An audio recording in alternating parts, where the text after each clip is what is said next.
I mean, is Cooper Rush worth 2.5 points? I would hope Quinn Ewers put up a decent stat line against Arizona State. If he didn't, we have a real problem. You can say the same thing about Creighton. Okay, they had the one good game against Kansas at home. When Toast talks about the kicking market, it's like some earth is flat shit. Andy, true or false, this is going to be a dog walking. Dog walking. This is my dog walking of the day. I think it's going to be very ugly. Dog walking. I think this is going to be ugly. Hey, get this to games where like I'm on the underdog plus 2.5 and the game's tied 20-20 in the fourth quarter. And if they lose by a field goal, I lose. If they win by a field goal, I win. Where it's like I wasn't really right or wrong. I just happened to be on the right or wrong side of the coin flip at the end of the game. I feel like a lot of NFL games were like that this year, where it was like 3:30 p.m. in the 1 p.m. slate. I have 5 bets open, and I could very easily be 5-0 or 0-5. Like every single game, it's just like we're gonna find out how this last drive goes. And I feel like so many were like that. That it was tough to, because like after the day's over, you want to be like, okay, where was I right? Where was I wrong? And then you look at every single game, it's like, well, I wasn't really right. I won the bet, but I wasn't really wrong either. And I feel like that was every single game with the NFL this year. There was so much parity at the end of the games. But anyway, how's your day today, Ski? We're live. It's slow starting. I'm not gonna lie. I'm not one to do an edible, but I did. So I woke up really, really late today. But it's a good day to wake up late because these games are terrible. So we'll see if we can find some money with you and Chris. Full disclosure, haven't looked at a single one of them. Knicks at Pistons, haven't even. My MLB model is done. I busted it out, I think, tonight or tomorrow morning. Very excited about it. That's all I've been looking at. So real quick, Chris, you remember last year around this time? Like, Kyle didn't even care about basketball for real. Like, it's tough. There's so many opportunities to make money in the MLB. There's so many games. Hey, Ski, to your point, every time I ask him what he think about a game, he just tell me that his MLB model is getting closer to being done. That's all I heard all week, Ski. It's like, you like the Clippers tonight? You think it's too many points? Hey, look, I got home runs, pitching, the bullpen. Like, I got all kind of projections. I'm like, okay, cool. So you're not worried about if Kawhi plays or not? Nah. Go ahead. Keep hating on the MLB model. Wait till you see it, though. All right. This is obviously going to be a short one. There's only 5 games. Knicks on the road to Detroit. Pistons laying 3.5. Let me pull up the injury report and find out who's playing. It's probably smart. No OG Anunoby, no Josh Hart, no Mitchell Robinson. Defensive chunk missing from the Knicks. No Ivy still. Maybe no Isaiah Stewart for the Pistons. You guys have anything in this one? Well, I do think the Knicks, I mean, from the injury report, it looks like the Knicks don't care. But I'm pretty sure the Knicks still need to win like one of their remaining games, right, to make sure they keep their seed. Just one seed, yep. One. Yeah, because the Pacers can still catch them. So to me, it looks like, I don't know, lineup-wise, it looks like either they don't care or they think they still can win. On the flip side, I would want Cade in. Here's what I think.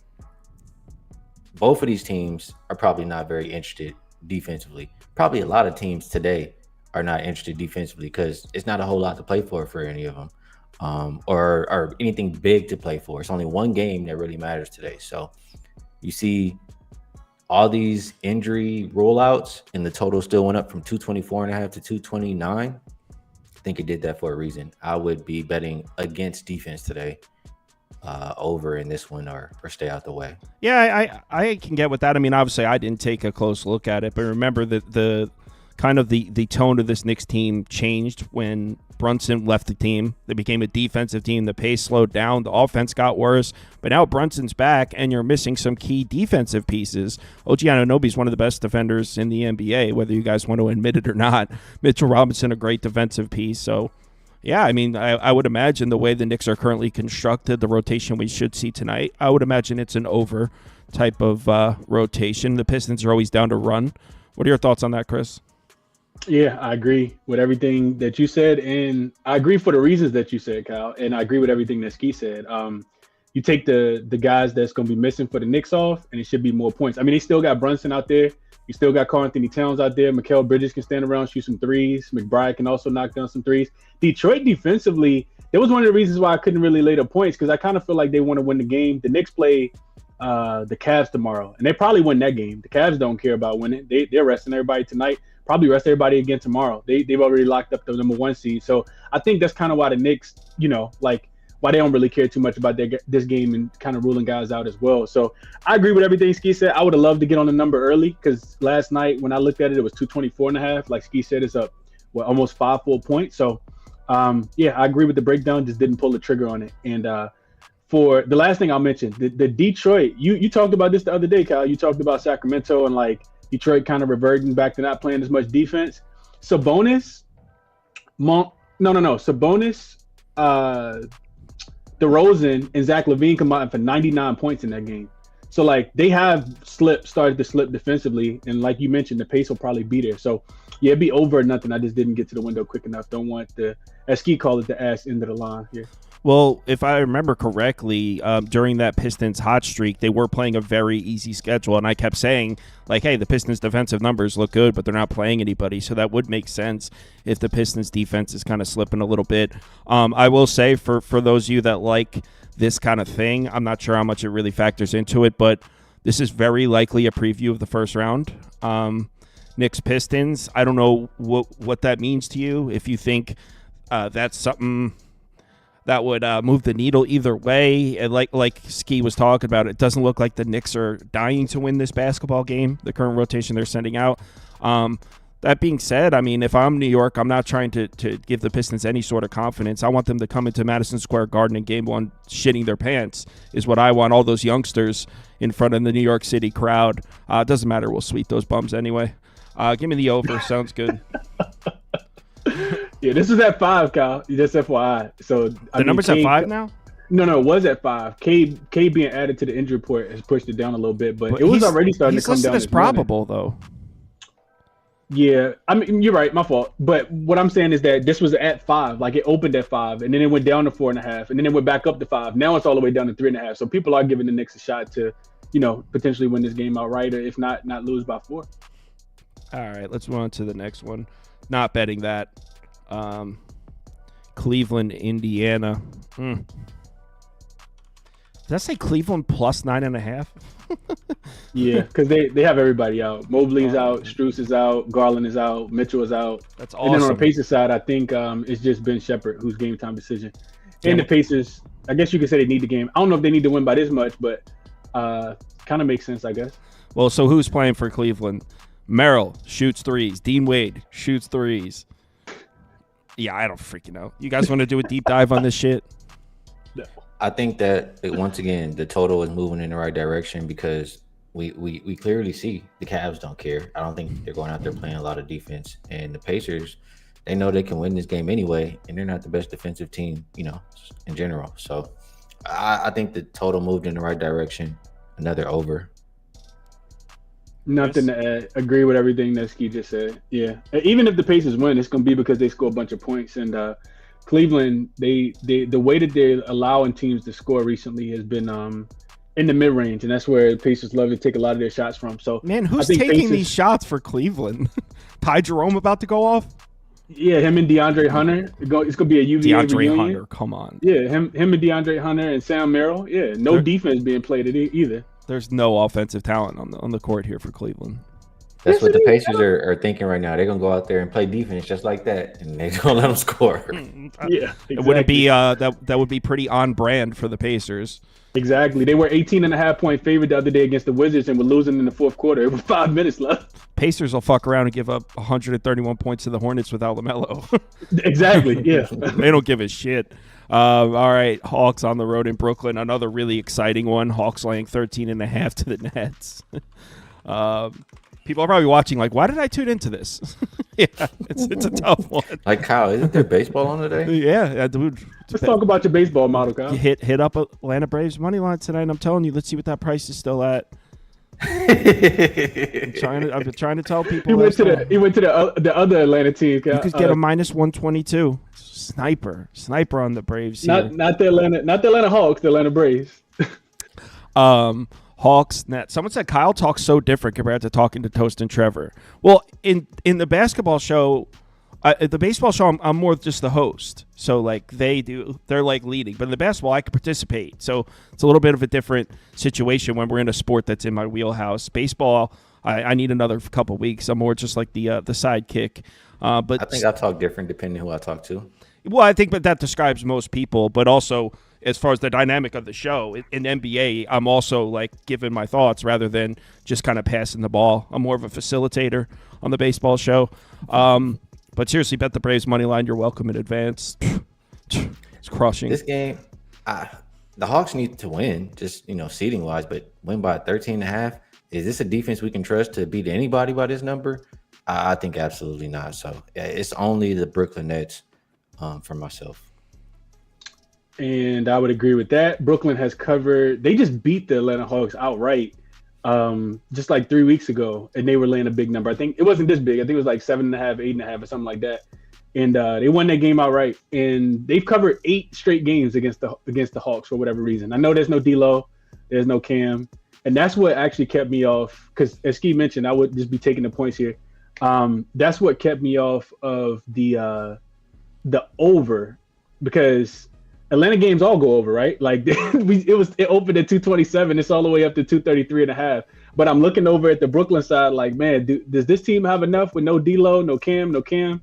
And they probably do, because the total's been bet up 6 points. So books are anticipating points, even with Brooklyn being a very slow pace, methodical, poor offensive team. But the total still got pushed up, and that's where I wish I would have been, on the over 227. But it's up, like I said, 6.5 points, and I'm not laying this many with Atlanta either. So I'm with Ski on this one. And to what you said about the Nets offense, asking if they're going to have enough. As you guys know, I haven't really been looking at the NBA very closely for about a week now. But for most of the season, the pattern was bad offenses do very well against the Hawks. They did not have success covering big numbers against bad offenses. The over usually hit against bad offenses. So what those patterns showed me is that it doesn't matter who the Hawks are playing, they're scoring. So maybe that helps as far as will the Nets have enough offensive power. Someone said, thank you, Kyle, for the Angels money line. As much as I would love to steal credit from Toast, that was not me. That was Toast. But you know what? You're welcome. You're welcome for bringing Toast on. How about that? It was not my pick. Toast did like the Angels. It was a nice cash. Pelicans, Bucks in Milwaukee. We could just skip straight over this one. I'm getting nothing. No, Ski loves this game, he said. This is disgusting, bro. No. Hell no. All right, I'll skip it. Let's go I'll to the get back last to game. being a bully on Twitter. All right, Timberwolves. Ski's favorite thing in the world. He gets to talk Julius Randle hoops. No, right now I want to talk Russell Westbrook. Oh, yeah. What's going on? So, Liv Mood shouted your tweet out? I mean, we know each other, bro. We've met, we've talked, we've known each other for a while. It's beef between the Nuggets and the Lakers. That's all it is. Yeah, we've talked about this for a while. So she brought your tweet up like playfully, like she was just like, it wasn't like she was pissed. No, she was upset. She was. Yeah, I gotta rewatch it. I gotta rewatch that after. I didn't watch the whole thing. I just saw it, and I gotta rewatch it after. So she brought on her show. She brought your tweet up. Well, it's not a tweet. It was me in the comments of the YouTube. The thing about me is I'm an asshole. I'm going to just continue to bully until you at least acknowledge whatever wrong you said. So she now I can acknowledged leave it alone. Yeah, now I'm done. All right. Julius Randle, I guess I could bully him right now. Yeah, no, for real in this game, I think whoever wins can get out the play-in, right? Like, I know Memphis has a really tough schedule. I know I think there's an advantage. Like yesterday, in general, I think the Heat are better than the Bulls. The Bulls just beat the Heat and, bumped up. I think Memphis, I look at Memphis and Minnesota that same way. Like, I think Minnesota is better than Memphis, but I think them playing at home here and knowing that they can hold their own destiny, I don't want to be betting against that. I would only look towards Memphis, especially they're getting points or, plus money at home. I think they're the right side tonight. Chris? Yeah, I'll talk about the side first. I disagree with Ski here. I think Minnesota. I wish I would have got on them. I guess I wish I would have got on. I'm not sure. Here's my hesitancy with the Minnesota Timberwolves is I really don't like their fourth quarter offense. Like they're coming off a game where they were up by 20, 25 points against the Bucks the other day, and they got outscored like 39-8. It was almost like it was like they saw deer in headlights when they were playing against the Bucks. Like they just couldn't score the basketball. They went zone for people who weren't watching the game, and they scored 9 points over like the last 12 minutes of the game. Like, remember, Kyle, you were like, Bobby Portis is back. Like, I like the under. You're under cash, but it cashed because the Timberwolves scored 9 points. It cashed because we saw some defense, just like I said. That's why it cashed. I guess, but I mean, the Timberwolves are hitting 3-point after 3-point. I feel like the Timberwolves are the better team. I feel like they're the better defensive team.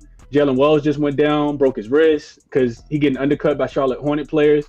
And I think that they will be motivated coming off a loss like that. Everything that came out of the post-game interview was like, yeah, we can't like kind of sit on this. So I agree with where the market is moving. I didn't bet it because I'm scared of the Timberwolves fourth quarter offense, but I bet the under. Because as Ski said, this game has a lot of playoff implications. I saw it open at 234 last night. This is the one game that I think we see some defense being played. And I put this in my write-up. Let me just find it real quick. I should have probably been a little bit more prepared. I put this in my write-up. I know the first thing I said was I really like the three-point defense. What we've seen from Memphis specifically recently, their three-point defense has been pretty good. They are a top 10 three-point defense over the last 5 games. We know all Minnesota wants to do is shoot a bunch of threes. Minnesota's also playing very, very slow, of course. Second slowest pace team in the last 5 games. Memphis has also crept back into a top 10 defensive rated team. I know that they weren't covering a lot of those numbers because their defense had been looking pretty bad, and that's been against the top 10 strength of schedule defense as well. So you add all that into the fact that that there's a lot of seeding implications. Memphis can finish as high as 3rd still, or they could be going on the road to play against the 7th seed because they finished 8th. So it's still a lot of realm of possibility. And the same thing kind of holds true for Minnesota as well. 4th seed, but they could finish 8th, as low as 8th as well. So yeah, I bet under. I think it's going to be a little bit more of a defensive game, and I like the way that both of the teams are trending. I think both teams are 3-0 to the under in their last 3 games as well. 231 sounds awfully low for a Memphis Grizzlies game, but like I said, I haven't really been looking at it. I got 233.5 last night. Oh, wow. I didn't realize we were amongst the sharp.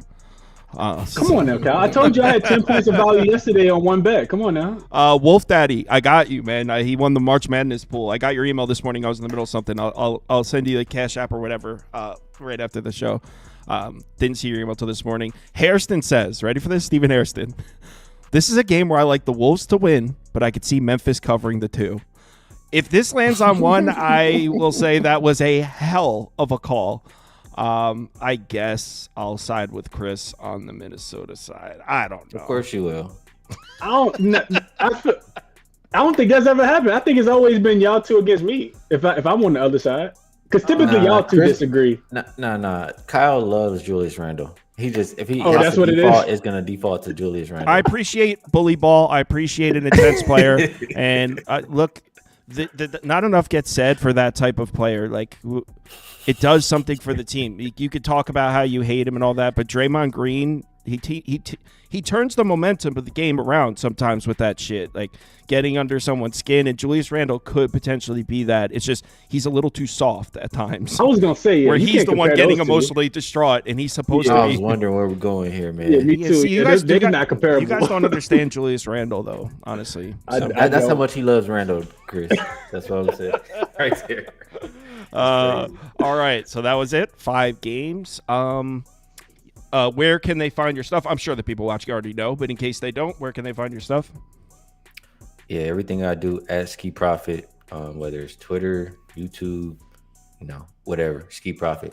And Kyle, are we doing that playoff whatever we did last year? Yeah, let's do that. Let's do that. Let's do it. When do the playoffs start?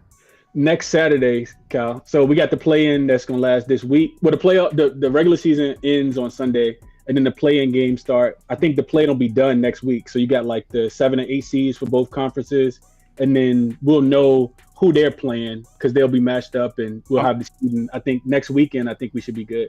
I'm pretty sure we waited until after the play-in to do it last year. Right. Yeah. I think we didn't. We didn't. We didn't. I don't. You're right, we didn't. We So, didn't. I'll take a look, and then we'll just pick a day next week. We'll do same time, so it doesn't mess anybody's schedule up. Whether it's before or after the play-in, who cares? We'll do that again. I'll hit up Ronald Kabang, see if he can come on. You guys laughed your asses off at my Knicks pick to go to the Eastern Conference Finals, and that was 100% spot on if they didn't get injured. So we got. I think Ski had. I had a pretty good bracket. We both had Phoenix, Kyle. Like idiots. Yeah. I don't think I bet on Phoenix. I think I had Suns Knicks in the finals. You did, yeah. And Ski had Timberwolves going, I think, pretty deep. No, so, he yeah, had, I'm pretty sure he had Dallas Celtics. I'm pretty sure he nailed it. Yeah. I did. I had Dallas Celtics. But didn't you have Dallas winning?